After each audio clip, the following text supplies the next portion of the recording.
केटीको जस्तो लजाउँछ यो फेरि मान्छे लजाउनु पनि के साह्रो लजाएको हो गाई कति लजाएको भने केटी जस्तो केटा भएर नि लजाउनु मिल्छ यार के हो भने यार कपडा त लगा फेरि। Hello guys welcome to my new blog.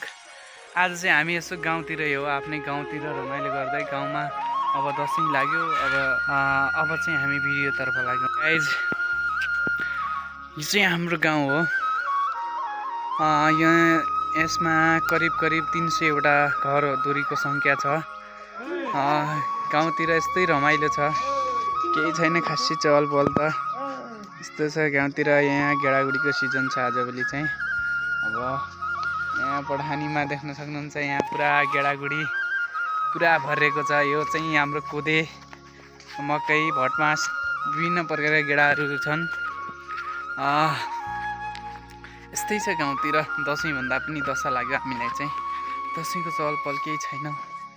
अब नत्र त राम्रो भिडियो बनाउने दसैँमा रमाइलो गर्ने भन्ने थियो। अब के गर्नु, एउटा जात्रा गएका थियौँ, त्यहीँ हाम्रो दाइहरूलाई कुकुरले हानिदियो। के गर्नु, दशा लाग्यो हामीलाई चाहिँ। यस्तै छ गाइस। नमुना हेर्नुहोस् त गाइस, यसले कपडा पनि उल्टो लगाएको छ। केटीको जस्तो लजाउँछ यो फेरि मान्छे लजाउन पनि के साह्रो लजाएको हो गाई कति लजाएको भने केटी जस्तो केटा भएर नि लजाउनु मिल्छ यार के हो भने यार कपडा त सुल्टो लगा फेरि।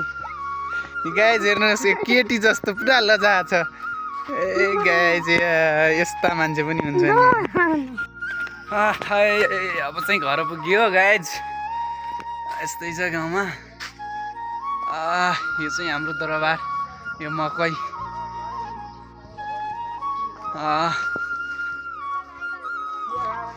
भाइरल हो, भाइरल गाइज, भाइरल। हामी चाहिँ भाइरल। यो चाहिँ मेरो दरबार गाइज।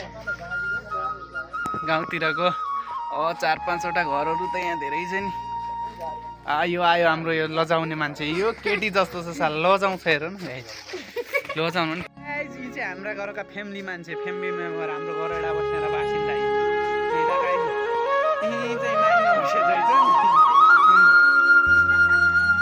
यहाँ कपडा धुने काम भइरहेछ यता। यहीँ बाख्रा